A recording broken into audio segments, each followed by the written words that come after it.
Great.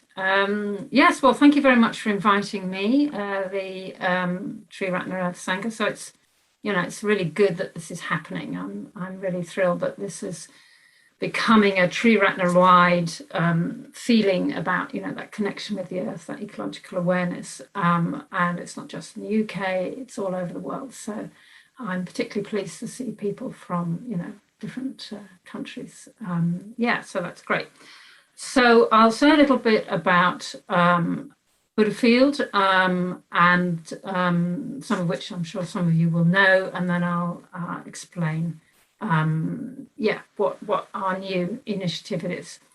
So I do have a PowerPoint on this, which I will attempt to put up. So I'm sure a lot of you have heard of Buddhafield or are familiar with Buddhafield, have been on Buddhafield retreats in the field, in nature, under the stars, connecting with the earth. And we've been doing this for 25 years now.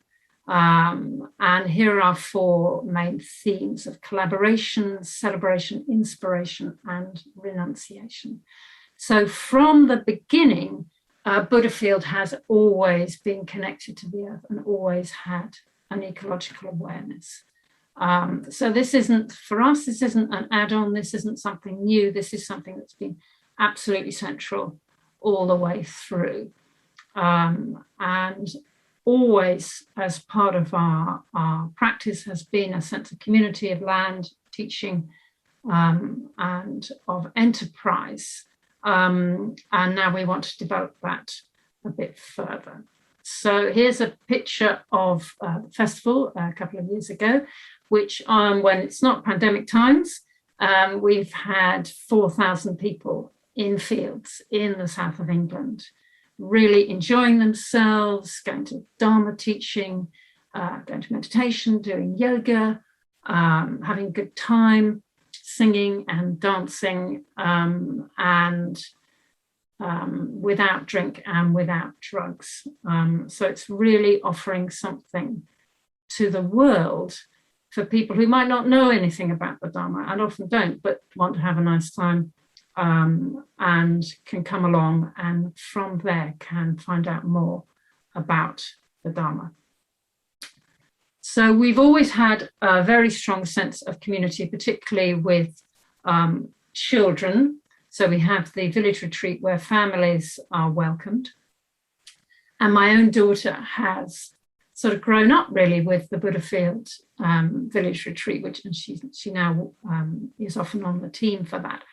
So this is just a wonderful opportunity for children and young people to be in nature, to turn off their phones, and to have that connection with woods, with water, with each other, in space and freedom, in a way that for so many of them is difficult in modern life.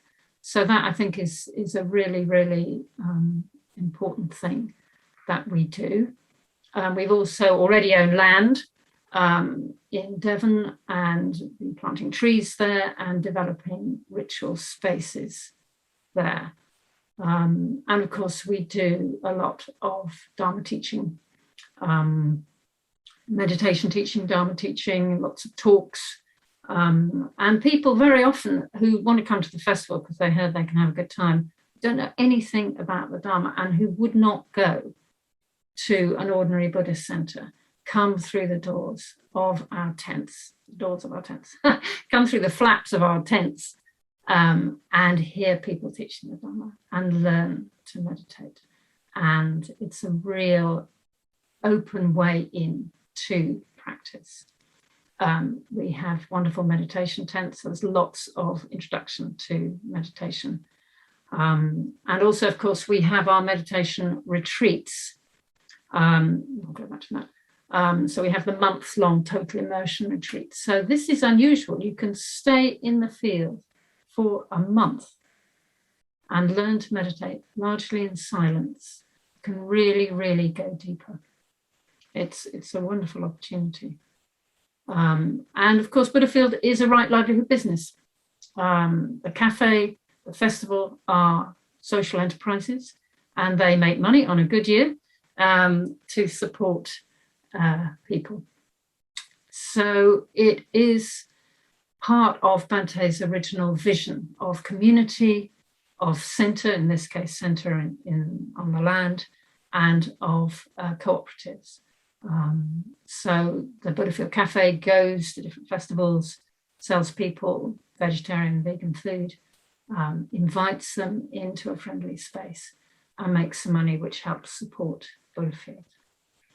And of course, it's always been the case that we've had a very strong eco-awareness in terms of lots of recycling, in terms of teaching people how to look after the land, in terms of encouraging people to come by public transport, just in terms of really raising awareness.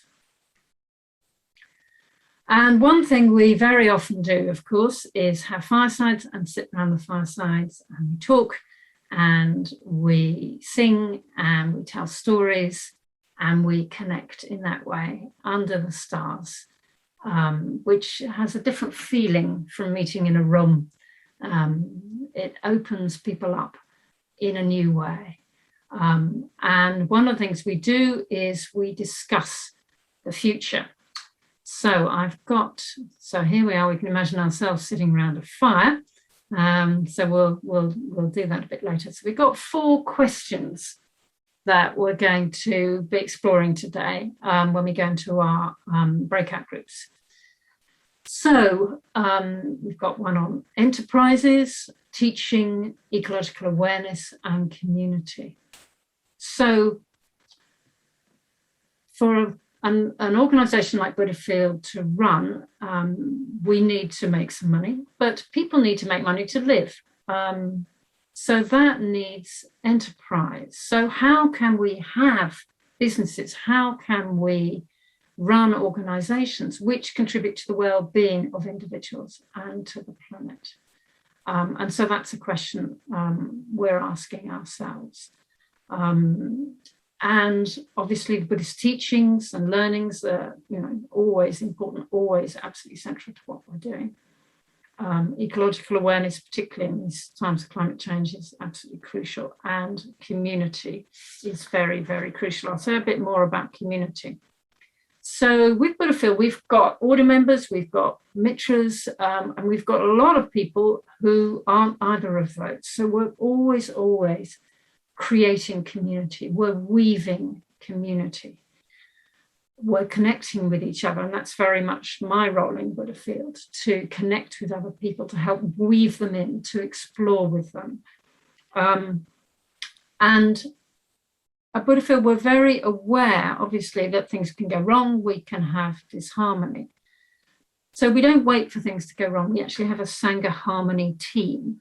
And at the festival, we have peacekeepers and mediators. We don't just wait for things to happen and get the security team to sort it out. We actively go out and connect with people and try and make sure that any disharmony is engaged with very, very quickly. And of course, we're very open to having people along from different nationalities, different ethnicities, different sexualities and so on. And we can't just leave these things to chance. We have to make it happen.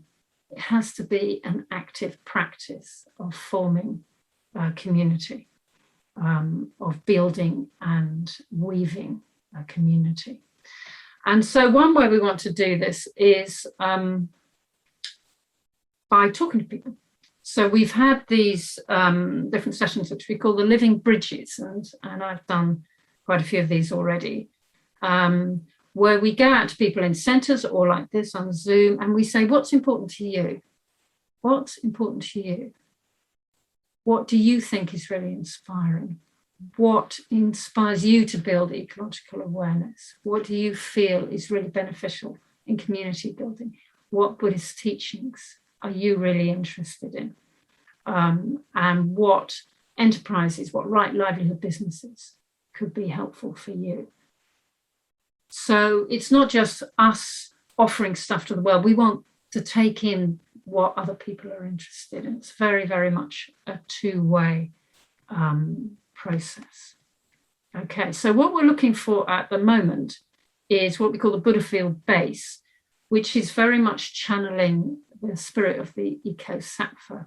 When we were talking about this, me and Amragita, the chair, had this vision of a new bodhisattva, an eco-sattva rising up, perhaps from a campfire, perhaps from the mist in a wood, an eco-sattva who is unformed as yet, who we don't know quite how they'll manifest, but is inspiring those qualities of connection with the land, of communication with each other, and of a sense of celebration and beauty in that ecological awareness. So from a practical perspective, we're looking for a piece of land with a big house on it, somewhere in the south of England, probably the southwest. And there we hope to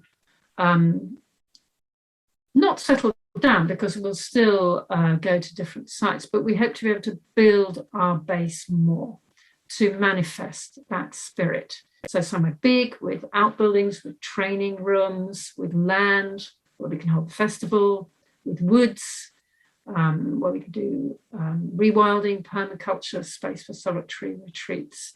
So we can both go deeper, provide more space, but also open up to more people. And in that community and in that land, we hope to do more teaching in every sense of the word. So whether that's classroom teaching, or whether it's hedge laying, or whether it's green crafts. And obviously we want that to be linked with enterprises, in the sense of how could we make money that people can live on while retaining that community spirit and that connection to the land. Okay, so going back to our 4 questions, I'd just like to invite you to have a look at these on the screen and just think about them for yourself. And then if and the tech host, I think, is going to put this in the chat, yeah, so we can see them. And then we're going to break out into smaller groups. And in those groups, think about what is inspiring for you at the moment. Which of these questions do you find really interesting? Is it about right livelihood businesses? Is it about Buddhist teachings that are inspiring? Is it about building ecological awareness? Or is it about community? Yeah. Thank you. I'll just say one more thing, is that we have this vision, which is very important, and obviously it's a good place to start, but it's not a closed vision. Everybody who comes along and takes an interest and wants to join in has an influence. You know, it's not fixed, it's not shut, it's open to change, to exploration, to innovation. So if you've got some ideas that you think, wow, that could be really good, you know, I think, you know, we could emphasize that, well, come along and tell us, you know, we want to hear about it. We don't own these ideas, we're just trying to work with them and realize them. But it's very much an open-ended process. Thank you very much.